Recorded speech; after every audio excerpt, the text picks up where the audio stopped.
अमेरिकी NSA Jake Sullivan ने यह कहा है कि ईरानी खतरे पर अपने पार्टनर्स को पूरा सपोर्ट करेंगे।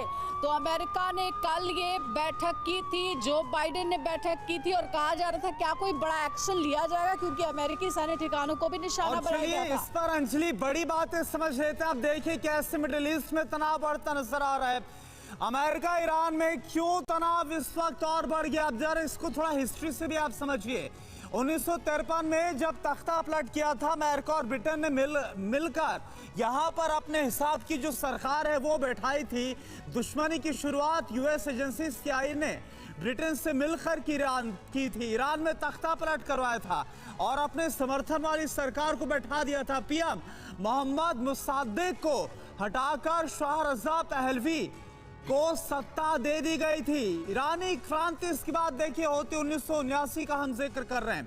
आयतुल्ला पश्मीकरण और यूएस पर ईरान की निर्भरता के सख्त खिलाफ थे और अपोजिशन लीडर के तौर पर, पावरफुल लीडर के तौर पर उभरे थे। ईरान और अमेरिका के राजनयिक संबंध इसके बाद खराब हो गए थे। अब जरा दूतावास संकट 1979-81 का आप समझिए।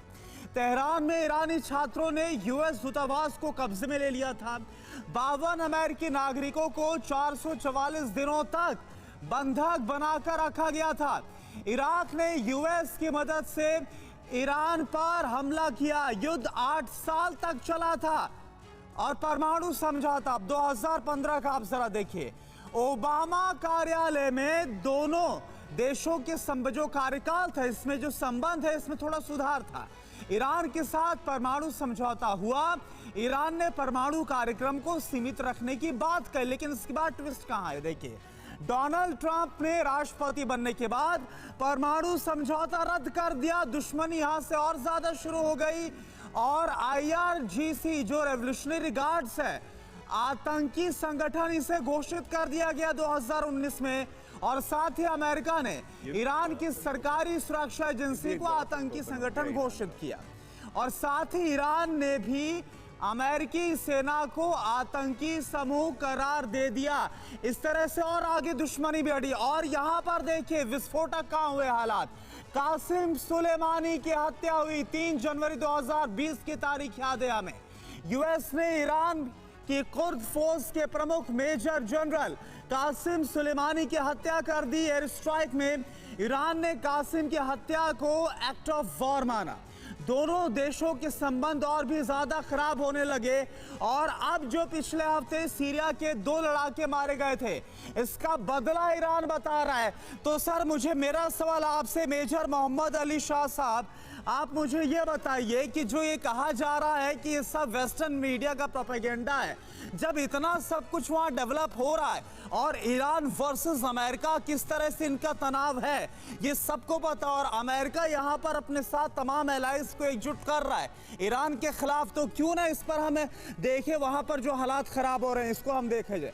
देखिए बात ऐसी है कि किसी भी युद्ध में इंफॉर्मेशन वॉरफेयर बहुत जरूरी होता है और यहाँ पे आप ठीक है एक बैलेंस भी लेके चलते हैं, ठीक है, क्योंकि हमारी दोस्ती दोनों से है, रूस से भी है, यूक्रेन से भी। कितने बच्चों को उन्होंने देखिए फतेह मिसाइल से स्ट्राइक की गई है। आप ये क्यों देख रहे हैं, दोनों फौजें, रशिया फौजें भी और यूक्रेन फौजें भी, अमेरिकी और ये निशाने पर लिया गया, रूल्स का वहां का एयर डिफेंस सिस्टम एक्टिवेट ना होता।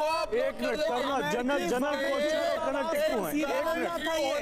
अमेरिका को ओके जनरल कोचर हमारे साथ हैं। जनरल कोचर, वेस्टर्न मीडिया का प्रोपेगेंडा ये कोई नई बात नहीं है, लेकिन अभी जो ईरान में हो रहा है, क्या यहाँ पर कोई शतरंज की चाल है वेस्टर्न कंट्रीज की, अमेरिका की, रूस और यूक्रेन से दिमाग भटकाने के लिए, या मिडिल ईस्ट में अपना पर्सनल स्कोर सेट करने के लिए?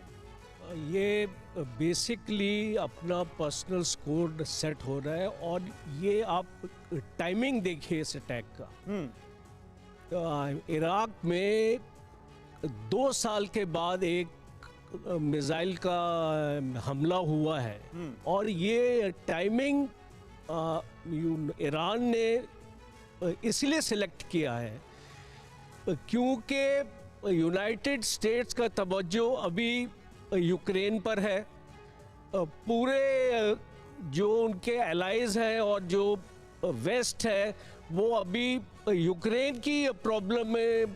लेकिन आप जो कह रहे हैं कर्नल टिक्कू इससे सहमत नहीं है शायद। मैं इस बात से सहमत नहीं हूं। मैं तो ये मानता हूं जो अभी हो रहा है और जो होने वाला है वो कौन कर रहा है? मैं आपको चेतावनी देता हूं, ये ईरान को नष्ट करने का एक बहुत जबरदस्त मौका इन्होंने ढूंढा है। आप देख रहे हैं भारत न्यूज, हर खबर